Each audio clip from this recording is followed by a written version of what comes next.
જઈશું પણ અમે છેલ્લે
જગ્યા રાખજો.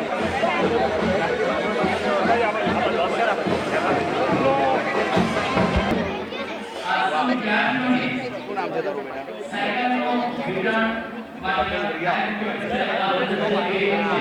મૂકી દે છે તું. ચાલો બધા આ બાજુ આવીને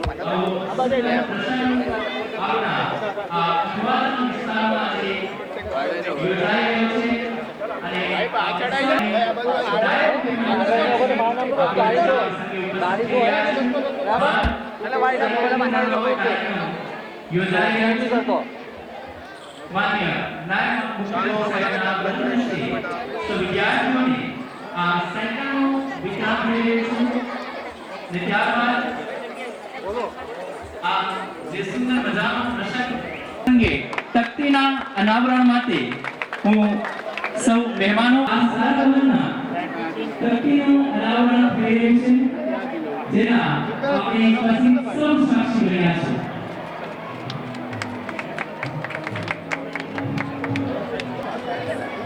મંગળ પ્રવેશ થઈ રહ્યો છે.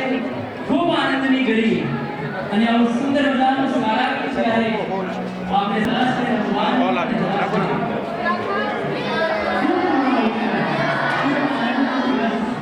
કેમ છો બધા? આ નવી શાળા કેવી લાગી તમને? સરસ છે. આ નવી શાળા ચોખ્ખી છે ને વધારે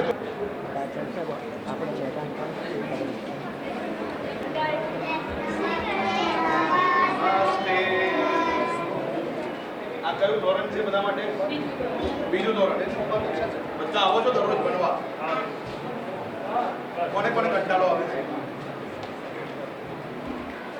મજા કેટલા લોકોને આવે ભણવાની? અરે વાહ, ભણવાની મજા આવે છે ને?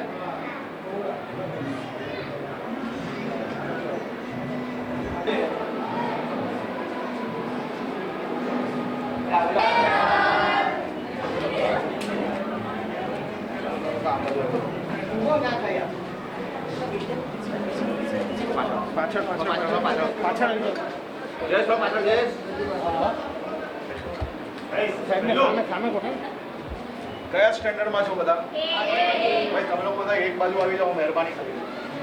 એક બાજુ આવી જાઓ પ્લીઝ. કેવી લાગી? એકદમ સરસ બનાવેલી છે. અને આ ડિજિટલ ક્લાસરૂમ્સ કેવા લાગે? હા. અને ભણવાનો કંટાળો આમાંથી કેટલા લોકોને આવે? મજા કેટલા લોકોને આવે ભણવાની આમાં?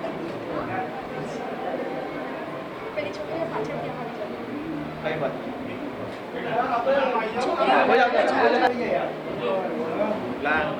કેટલોદમાં કેટલા લોકો રહે છે? આ સ્કૂલ, નવી સ્કૂલ, એ આ શહેરમાં જે બંગલાઓમાં રહે છે ને જે છોકરાઓ, એ લોકો જે ક્લાસરૂમમાં ભણે છે એનાથી બી વિશેષ ક્લાસરૂમ એ આપણી પાસે છે કે નહીં? ડિજિટલ બોર્ડ આવી ગયું તમારું, ક્લાસરૂમ સારા થઈ ગયા, ટોયલેટ્સ એકદમ ક્લીન થઈ ગયા, ગ્રાઉન્ડ મળી ગયું. હવે આપણે આપણા સપના સાકાર કરવા હોય તો શું કરવું પડે? મહેનત કરવા માટે બધા તૈયાર છો તમે? પાક્કું? હવે તમે આ ક્લીન ક્લાસરૂમ બધાને ગમે છે કે નથી ગમતા? કે પેલા કચરાવાળા ગમે? આપણે ગંદકીવાળા ગમે કે સ્વચ્છ ક્લાસરૂમ ગમે? તો તમારી પછી જે ક્લાસરૂમમાં નવા સ્ટુડન્ટ આવશે આવતા વર્ષે, એ લોકોને બી ક્લીન જ ગમશે કે ગંદુ ગમશે? તો તમે બધા જ લોકો આ ક્લાસરૂમને ક્લીન રાખશો? પાક્કું? તમે આપણે ઘરને ક્લીન રાખીએ જ કે નહીં? ઘરને સ્વચ્છ રાખીએ જ કે ઘરમાં કચરો નાખીએ? સ્કૂલમાં નખાય? તો બધાએ ભેગા થઈને જે સ્ટુડન્ટ કચરો કરે, કચરો નાખે, એને આપણે સીધા કરવા જોઈએ કે નહીં? પાક્કું? તમે 8th સ્ટેન્ડર્ડમાં એટલે તમારાથી નાના બાળકો કેટલા છે ખબર છે સ્કૂલની અંદર? 7મા ધોરણ સુધી. આ બધાને શીખવવાની જવાબદારી કોની છે? પાક્કું? બધા મદદ કરશો? કેટલા લોકો એવા છે કે જે દરરોજ સવારે માતા પિતાને પગે લાગે છે? પાક્કું? અને જે નહીં લાગતું હોય એ લાગશે જ? જોરથી હા. પાક્કું ને? કેટલા લોકો એવા છે કે જે દરરોજ દાંતણ કરે છે? કરવું તો પડે, પણ ના કરતા હોય તો કોણ ભૂલી જાય છે દરરોજ? કોને વહેલી સવારે સ્કૂલ હોય તો કંટાળો આવે છે? નથી આવતો? અને વાલ ઓળવાનો કંટાળો કોને આવે? અને આ સ્કૂલને આપણે હંમેશા માટે સ્વચ્છ રાખવાનો પ્રયાસ કરીશું. તમારા બધાના સપના અહીંયાથી સાકાર થાય તેવી શુભકામનાઓ. કેમાં ચેમ્પિયન છે? કરાટે મેં તમને મળવા તો આવેલી. તમે મને બોલાવેલી. સાંભેથી બોલાવેલી તમે. સાંભેથી બોલાવેલી, પણ કરાટે બધાને શીખવાડે જ કે નહીં તું? શીખવાડે છે. શીખવાડે છે બધા? નેપાલ પણ જઈને રમીને આવી છે. નેપાલ પણ જઈ આવી છે. હે? નેપાલ વાહ વાહ. દિલ્હી હમણાં તો હવે આ બધા જ તારી બધી બહેનપણીઓને શીખવાડ કે સ્પોર્ટ્સમાં આગળ વધવાનું. શીખવાડશે ને? 40 કરોડના રૂપિયાના ખર્ચે ગુજરાત સરકાર રાષ્ટ્રીય ભારતીય જનતા પાર્ટીના હાથમાં ગુજરાતના ડેપ્યુટી આપણે પ્રાર્થનાથી કરીએ તો પ્રાર્થના લઈને આવી રહી છે શાળાની વિદ્યાર્થીનીઓ. માં શારદાનું ધામ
સન્માન થઈ રહ્યું છે. જોરદાર તાળીઓના ગુંજારોથી આવકારીશું. નગર પ્રાથમિક શિક્ષણ સમિતિના માન્ય અધ્યક્ષ શ્રી એમને બુકે અને પુસ્તક આપી આવકારશે. જોરદાર તાળીઓના નાદથી આપણે આ ઘડીને આવકારીશું.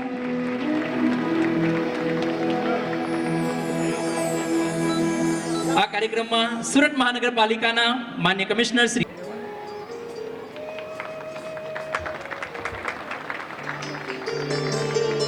આ પ્રસંગે ઉપસ્થિત નગર પ્રાથમિક શિક્ષણ સમિતિના માન્ય અધ્યક્ષ શ્રી રાજેન્દ્રભાઈ કાપડિયા સાહેબના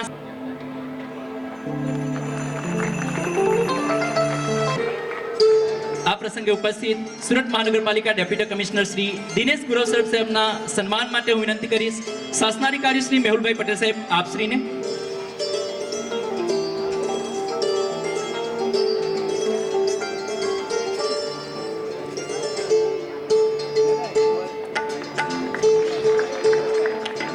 ઉપસ્થિત ડેપ્યુટી કમિશનર શ્રી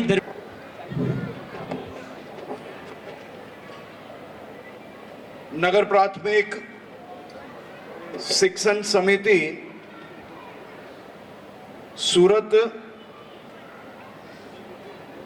મહાનગરપાલિકા 8વા ઝોન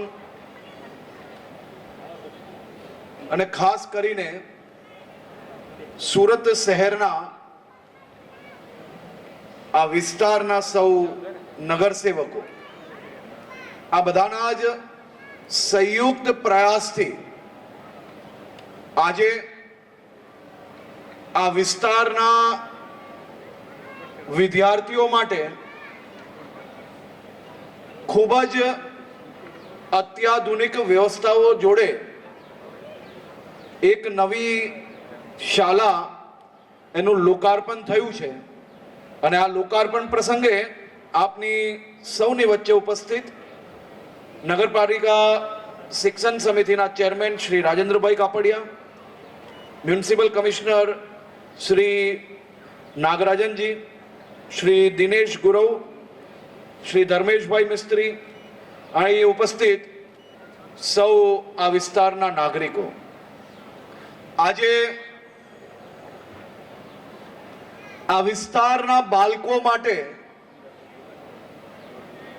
આજનો દિવસ એ દિવાળીના તહેવારથી ઓછો દિવસ નથી.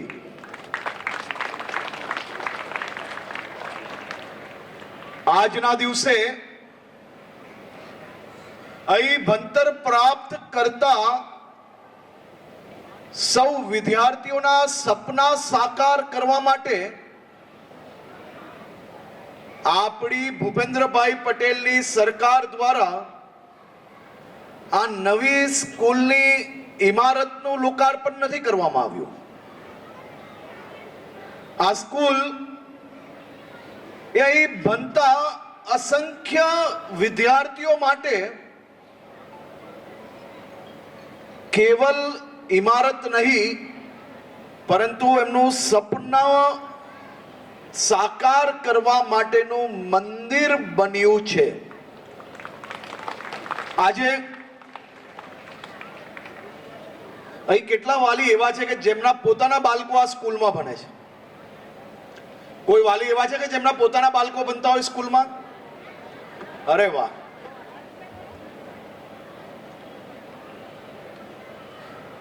કેવી લાગી સ્કૂલ? જરાક જોરથી બોલજો કારણ કે આ લોકોને સંભળાશે નહીં. સાહેબ વટ પડે ને એવી સ્કૂલ બનાવી છે. હું હમણાં બધા વિદ્યાર્થીઓ જોડે વાત કરતો હતો. એક વિદ્યાર્થીનીએ મને ખૂબ સારી વાત કરી અને મને બી એવું લાગ્યું. એક વિદ્યાર્થીની મને એમ કહે છે કે આ વિસ્તારના સારા સારા બંગલાઓ અને ધનિક પરિવારના બાળકો જેવી સ્કૂલમાં ભણે ને સાહેબ, એવો વટ હવે અમારો બી પડે છે.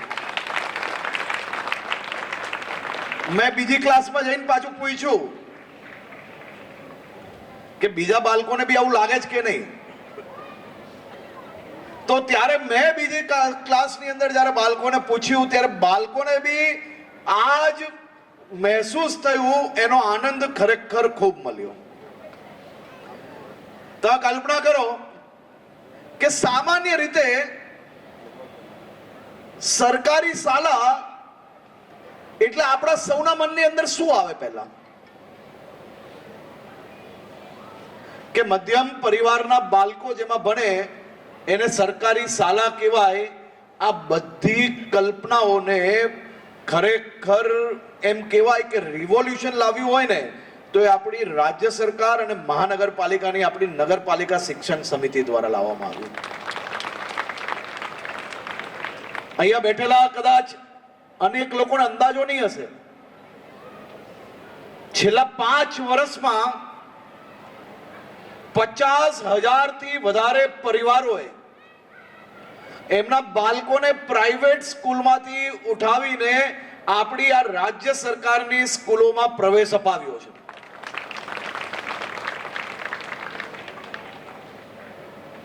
આ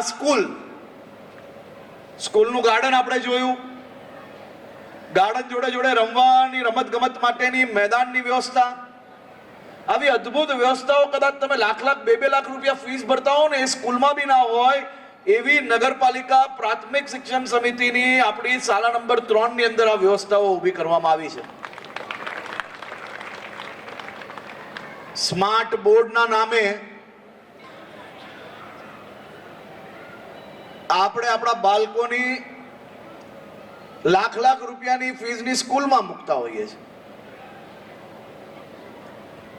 પરંતુ આપણી આ મહાનગરપાલિકાની સ્કૂલમાં એન્ટર થશો એટલે બાળકો પોતાની અંદર કંઈક સંસ્કૃતિ, કંઈક ને કંઈક આર્ટ આવડતું હોય તો એક સારો હોલ બનાવવામાં આવે છે. ક્લાસરૂમ્સની અંદર સ્માર્ટ બોર્ડ જોડેની, લેટેસ્ટ બેન્ચીસ જોડેની આ સ્કૂલ બનાવવામાં આવે. હવે આ જ સ્કૂલમાં આવનારા દિવસોમાં બધા જ બાળકોના સપના સાકાર કઈ રીતે થશે? બધા જ પરિવારજનોએ મારી આપ સૌને વિનંતી છે કે બાળકો ભણીને ઘરે આવે એટલે કોઈ કામમાં લગાડવાની બદલે સૌથી પહેલા એને મેદાનમાં મોકલો અને માટી જોડે જોડાયેલી રમતોમાં એમને જોડી રાખો, જેથી એને કોઈ બી પ્રકારની ખરાબ આદત ના પડે. અને એના માટે માતા પિતાએ થોડો સંકલ્પ લેવો પડશે. અને આ બાળકો તમારા એમનું જીવન સાકાર થઈ શકે, એમના સપના બધા જ સાકાર થઈ શકે તે માટે અમારી સ્કૂલની આખી ટીમ એટલે કે શિક્ષક શિક્ષિકાઓ એ રાત દિવસ જરૂરથી મહેનત કરશે. પરંતુ માતા પિતાએ શું કરવાનું છે? માતા પિતાએ બાળકને વહેલી સવારે જાગે ને એટલે દરરોજ 3 થી 4 મહત્વની આદતો પૂર્ણ કર્યા પછી જ સ્કૂલે મોકલવું જોઈએ. માતા પિતાની જવાબદારી છે કે મારો બાળક દાતન કરે છે કે નથી કરતો. માતા પિતાની જવાબદારી છે કે બાળક સારી રીતે નાય છે કે નથી નાતો એ જોવાની માતા પિતાની જવાબદારી છે કે બાળકને એટલું શીખવાડે કે ઘર જેમ સ્વચ્છ રાખીએ એ જ રીતે આપણું દેશ, આપણું શહેર અને આપણી સ્કૂલ બી સ્વચ્છ રાખવી પડશે. આ નવી અદ્યતન સ્કૂલ તો બની ગઈ, તમારું બાળકને આ બધો જ લાભ મળશે, પણ આવનારા દિવસોમાં બીજા પરિવારના બાળકોને બી આવો જ લાભ મળે તે માટે તમારા બાળકોને જરૂરથી એ શીખવાડજો કે સ્કૂલ એ આપણું ઘરથી બી વિશેષ છે.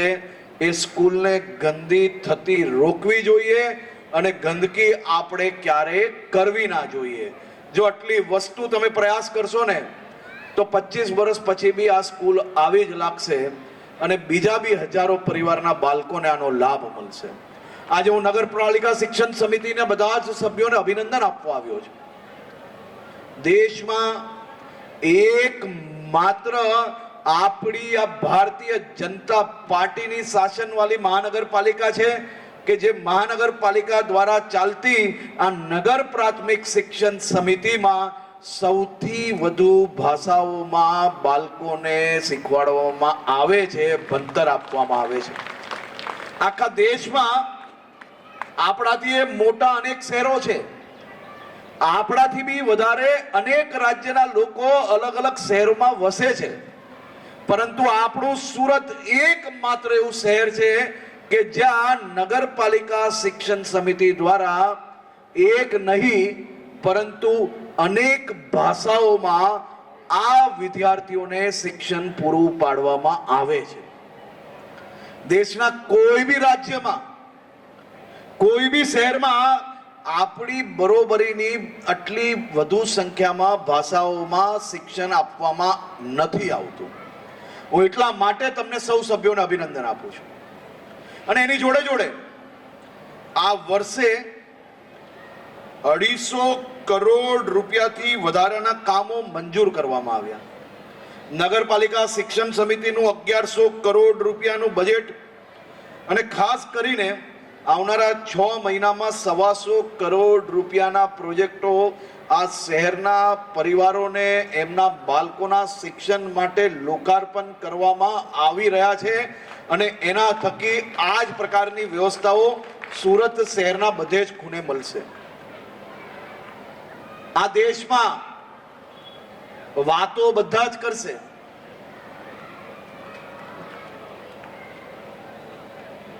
આપણી એક ખાસિયત છે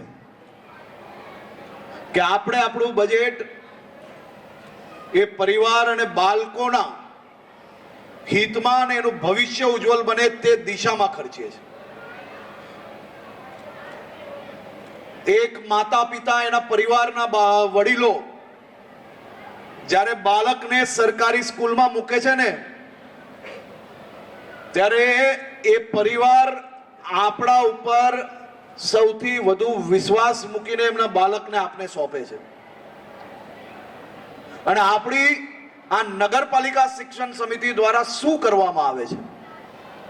બાળક ભણવા આવે, આ નવી સ્કૂલોની વ્યવસ્થા કરવામાં આવે, ગાર્ડન હોય, મેદાન હોય, અંદર હોલ હોય, ડિજિટલ બોર્ડની વ્યવસ્થાઓ હોય ને નાના નાના બાળકોને રમવાની વ્યવસ્થાઓ હોય. એ બાળક જ્યારે સ્કૂલમાં પહોંચે છે તો એ સ્કૂલ ડ્રેસની વ્યવસ્થા બી આપણી જ નગરપાલિકા શિક્ષણ સમિતિ દ્વારા સ્કૂલ ડ્રેસ અને શૂઝની વ્યવસ્થા કરવામાં આવે છે. એટલું જ નહીં, આખા દેશમાં એકમાત્ર આપણું શહેર છે કે જ્યાં આ સરકારી શાળામાં ભણતા બાળકો માટે સ્કૂલ ડ્રેસ અને શૂઝ જોડે જોડે સ્પોર્ટ્સ વેર એટલે કે પીટી રમવા માટે સ્પોર્ટ્સ ડ્રેસ અને સ્પોર્ટ્સ શૂઝ બી આપવામાં આવે છે. આ બાળકને પૌષ્ટિક આહાર મળે તે માટે મધ્યાહન ભોજનની વ્યવસ્થા કરવામાં આવે છે. બાળકના માતા પિતાને કોઈ નવો ખર્ચો ના અડે તે માટે સ્કૂલ બેગ હોય, સ્ટેશનરી હોય, સ્કૂલનું ભણવા માટેની પુસ્તકો હોય, આ બધી જ વ્યવસ્થાઓ આપણી મહાનગરપાલિકા અને આપણી આ ભારતીય જનતા પાર્ટીની મહાનગરપાલિકા દ્વારા કરવામાં આવે છે. આખા દેશમાં શિક્ષણની વાતો કરવા વાળા લોકો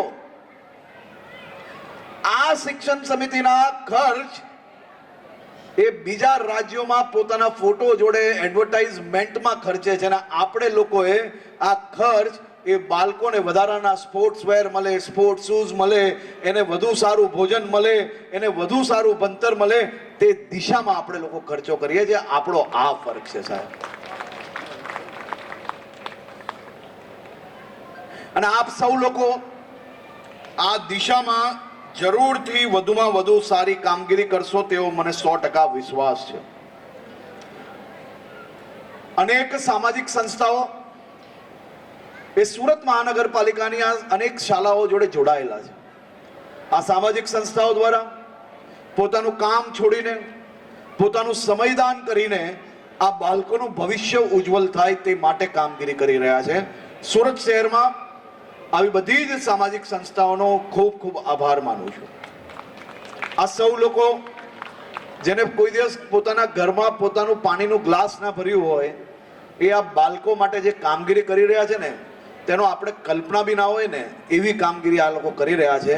એવી બધી જ સામાજિક સંસ્થાઓ, એમના કાર્યકર્તાઓ, એમની જોડે જોડાયેલા જે કોઈ લોકો નાનું મોટું ડોનેશન આપતા હોય એવા બધા જ લોકોનો હું ઉપમુખ્યમંત્રી તરીકે નહીં પરંતુ આ શહેરના નાગરિક તરીકે એમનો આભાર માનું છું કે આપ સૌ લોકોની સેવા એ અદ્ભુત છે અને આવી જ સેવા આપ સૌ લોકો આગળ બી કરતા રહેશો. આ શાળામાં ભણતા બાળકોના સપના સાકાર થાય તે માટે મારા વિસ્તારના સૌ નગરસેવકોને હું વિનંતી કરું છું, તમને જ્યારે જ્યારે સમય મળે ત્યારે જરૂરથી 5, 10, 25 મિનિટ આ બાળકો જોડે સમય પસાર કરજો. સમય પસાર કરીને જીવનમાં એમને એમના બધા જ સપના સાકાર કરવાની એમને હિંમત આપજો. આ બાળકોના વાલી તરીકે આપણે સૌ લોકોએ રાત દિવસ કામ કરવાનું છે અને સાથે મળીને આ બાળકોના સપના સાકાર કરવાના છે. ફરી એકવાર હું આપ સૌ લોકોને ખૂબ ખૂબ અભિનંદન આપું છું. આ નવી શાળા એ ભવિષ્યમાં બી આવી જ સારી દેખાય તે માટે સૌ બાળકોને હું વિનંતી કરું છું જેમ ઘરને સ્વચ્છ રાખો તેમજ શાળાને બી સ્વચ્છ રાખજો. આપ સૌ લોકોનો ખૂબ ખૂબ આભાર. ખૂબ ખૂબ